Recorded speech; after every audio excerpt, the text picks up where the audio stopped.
Hi everyone! I want to share with you a review of Daniel Smith primary colors. Recently I have bought this pack of primary watercolors, a set of 3 colors, for a really good deal of 26 euros. Actually, only one tube is almost 15 euros. You have to consider that this primary set is of big tubes of 15 milliliters. If you buy a bigger option of colors, then you will have like a set of 6 or 8 colors, but it will be on tubes of 5 milliliters. So here is the difference, that the tubes are much bigger. I will leave the link where I bought this. Actually, I bought on a local shop here in Spain, and for this reason I don't think that you will find for the same price these kind of tubes on Amazon or any other company. My name is Alla and welcome to my YouTube channel.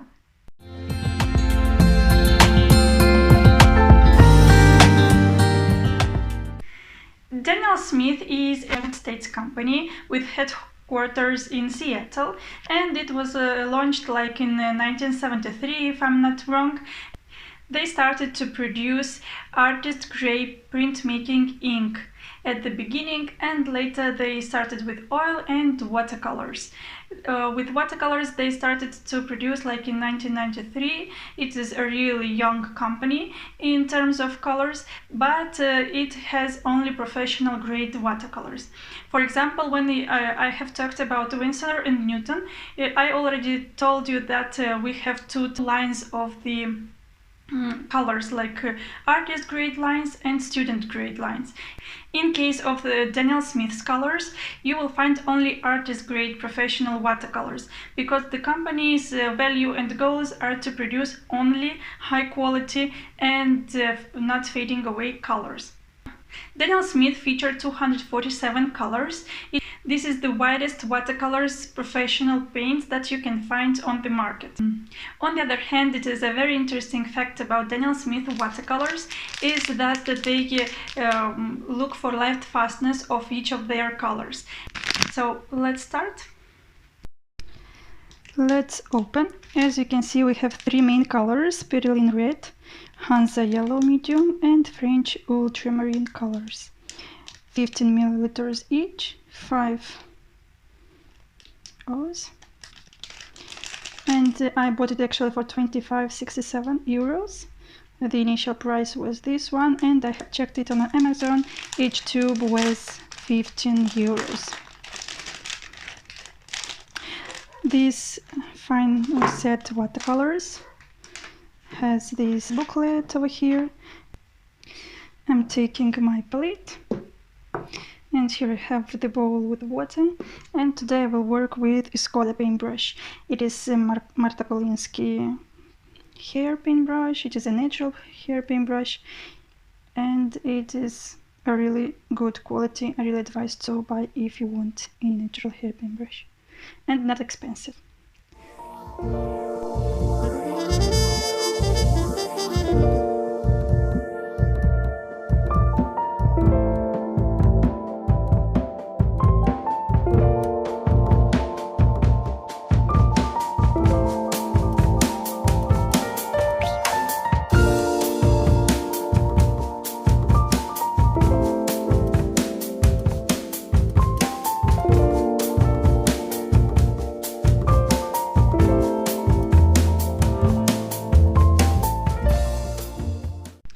I prepared here watercolor paper, and as far as you see, I already written down over here the name of each of the color and the signs: PR 178, PI 97 and PB 29.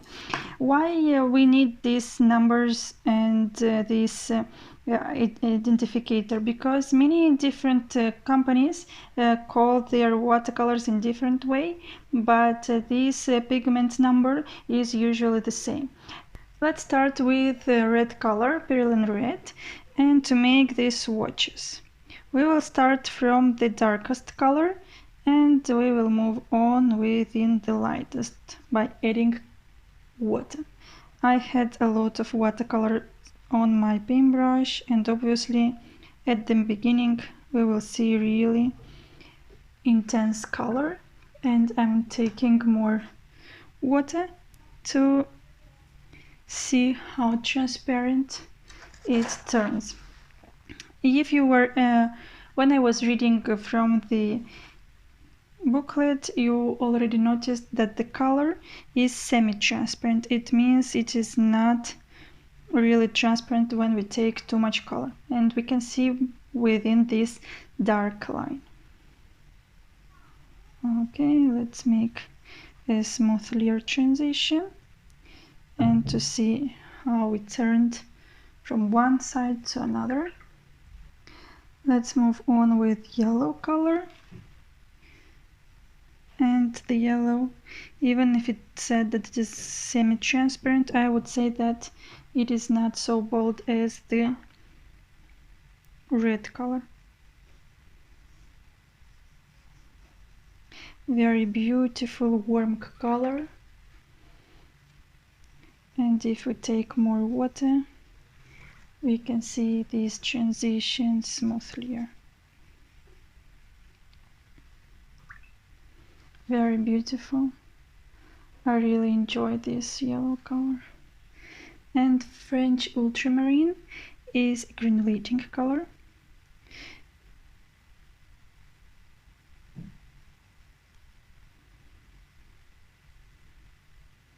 Let's take more color over here to see.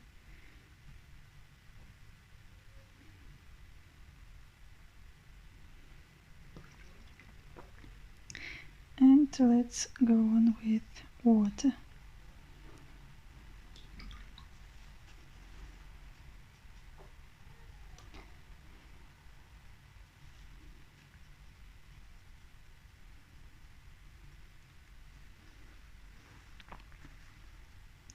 So when it comes to the painting, the three primary colors usually are red, yellow and blue.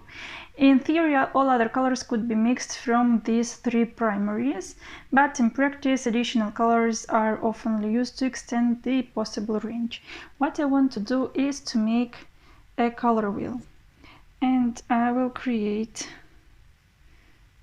this beautiful color wheel that you all know by creating these primary colors, and then I want to mix those up and to see how it turned in the color.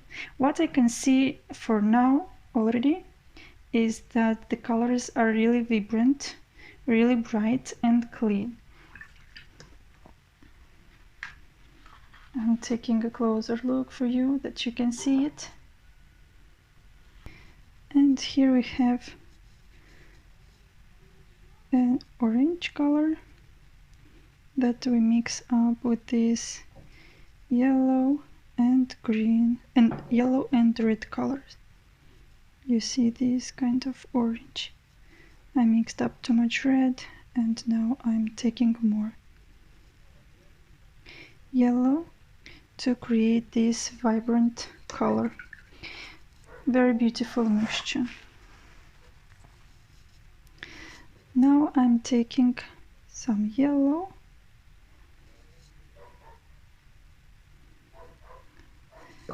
and we'll mix up some blue color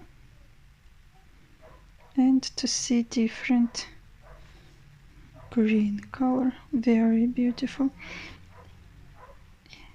When mixing up three primary colors, we actually can get a huge amount of hues of different red, of different greens or different orange colors. For example, in this green we can add more blue and it will be more blue intensity color, and if we take more yellow, then it will be a warmer color, warmer green color. And last but not least, let's see how it turns the purple color.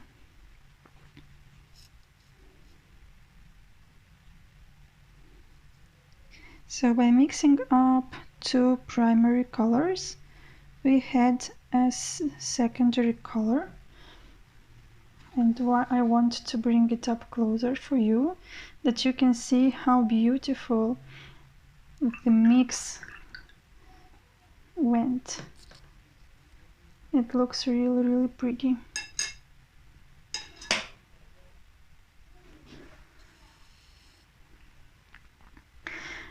As far as you see, here is our color wheel. It is a traditional color wheel. We have three main colors like red, yellow and blue colors.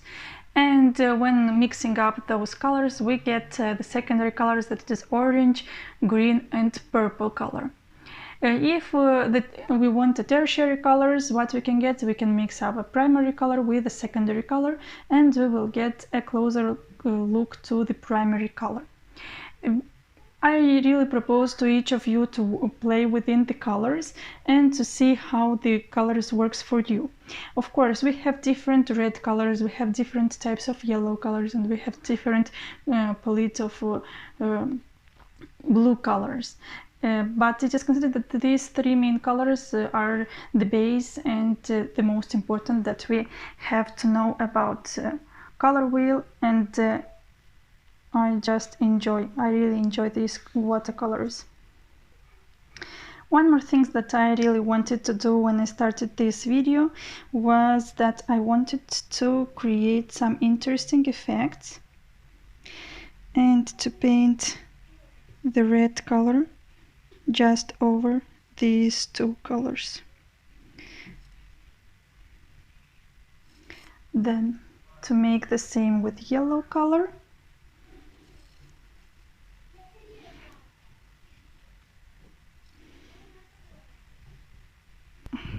Even if it will be lighter, it will be really interesting to see how we play with colors.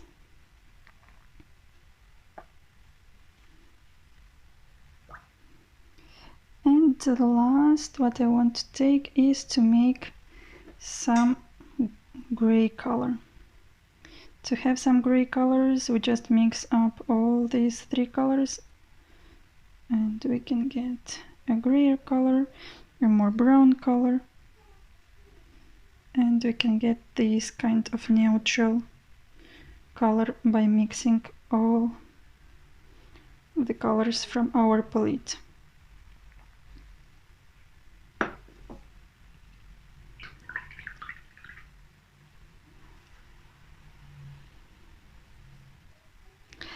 So over here we are done, and on my last thoughts about these watercolors, I'm really excited. I really love the color, the intensity of those. I really love the brightness of these colors, and I think it is a good way to initiate with very good professional watercolors from Daniel Smith. And yeah, as far as you see, I prepared my half pans, I filled them up, and still my tubes are looking like untouched. Very few of the color is spent. I think that I will have these watercolors for a long time. And I prepare my travel palette, my sketchbook traveler's palette, to go and to paint with it, and I think that Daniel Smith watercolors will be a great addition. If you enjoyed this video, please share your thoughts on any other colors of Daniel Smith that I have to buy. I will be really happy to try any other colors, not only from primary set. I hope you enjoyed this review. I'm really excited about these colors, and I really hope to enjoy it even more on my future works. If you have any questions, please leave a comment below, or if you want to share your experience as well, leave a comment. And don't forget to subscribe to this channel and thumbs up to see more videos from my YouTube channel.